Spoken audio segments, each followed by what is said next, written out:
Okay, this presentation is based on the scenario of Cindy and the magician, in which Cindy develops fear after a magician performance with loud noises. This presentation explores respondent and operant conditioning and how ABA strategies could support change.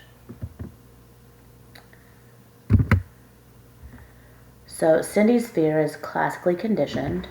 The unconditioned stimulus is the loud noises and sudden movements. The unconditioned response is Cindy becoming startled and fearful and starting to cry. The magician's presence and costume is a previously neutral stimulus that only becomes significant after being paired repeatedly over and over with the loud noises and sudden movements, and then it becomes a conditioned stimulus. So once the neutral magician cues became conditional stimuli when paired with startling noises, a conditioned response appeared. And Cindy's fear response kicks in anytime she sees a magician now. On this one, the influence of time and environment are big factors when we talk about conditioning. First, fear usually shows up the most when someone's actually performing. Think about being on stage with bright lights and a big crowd and watching, and like the setting makes the fear reaction way more intense. Next, timing plays a big role. So when Scary Noise and the magician happened close together in time, Cindy's brain linked them. That's what we call temporal pairing. The two things happened together made the fear stronger. If they wouldn't have happened at the same time, then they probably wouldn't be associated with each other, or that fear of one and the other wouldn't be combined. Finally, we have something called generalization. This means Cindy doesn't just get scared of the original magician anymore. Now, even other performers or costumes that look similar can trigger the same fear. So the fear spreads to similar situations. Reversing respondent condition. This slide is about how we can undo or weaken fear that has already been learned. The first way is called extinction. So this means that we show Cindy the magician again, but this time without any of the scary noises. And over time, her brain learns that the magician isn't dangerous, and the fear response gets weaker and weaker until it goes away. The second way is counter conditioning. That's when we connect the magician with good things instead of scary ones. So like games, candy, praise, and we do all this stuff while the magician's around. And this helps replace the fear with positive feelings. Finally, we can use gradual desensitization.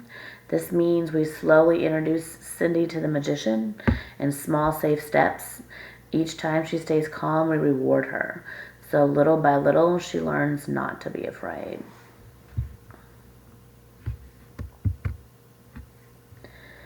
So this is a respondent conditioning diagram.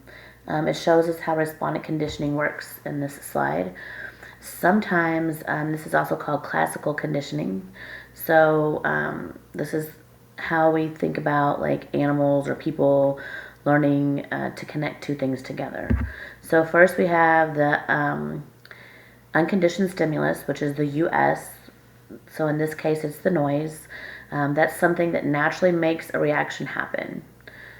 And then we have the unconditioned response, which is fear. So it is something that the natural response that someone would have. Next, if the magician, that's our controlled stimulus, keeps showing up at the same time as the noise, then our brain starts to connect the two. We see the magician, we hear the noise, and then we have experienced the fear. Finally, after enough pairings of that, the magician alone makes the fear come out, or the person feel fearful even though there is no noise. At that point, now the magician is conditioned stimulus, causing a conditioned response, which is fear.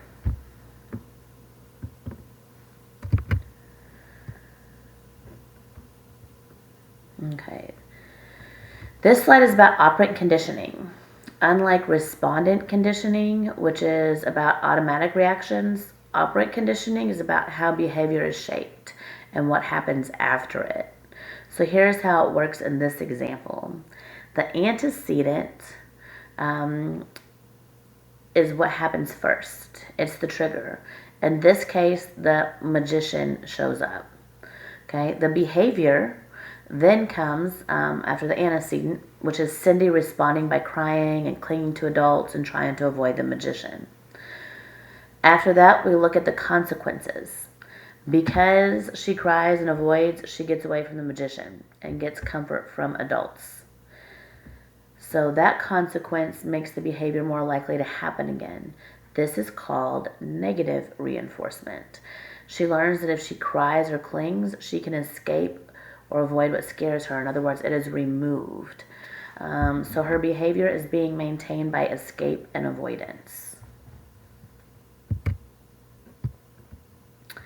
This slide is about the intervention plan and how we can use reinforcement and differential procedures to change Cindy's behavior.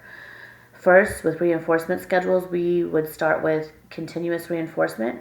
That means that every single time Cindy shows the behavior we want, she gets reinforcement right away. Once she's doing better, we can thin it out to a variable ratio schedule. So, which means that she doesn't know when she's going to get that reinforcement, but she will still get it from time to time. This helps us maintain the behavior over time without needing constant rewards. We also want to apply the matching law, which means that we need to give more reinforcement for approaching the magician than for avoiding the magician.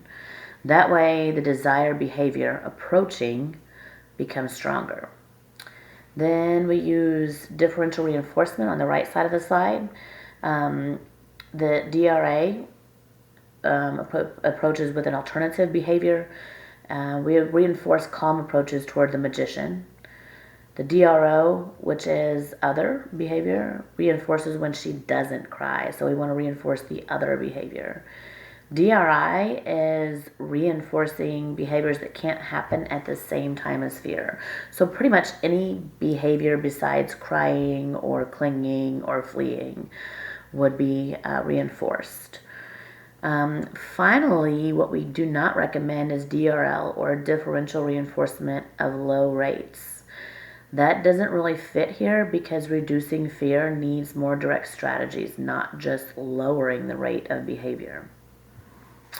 Punishment is another opportunity, but I did not make a slide for it because it's something that you may or may not consider. One option could be a response cost, like taking away a small token if avoidance happens.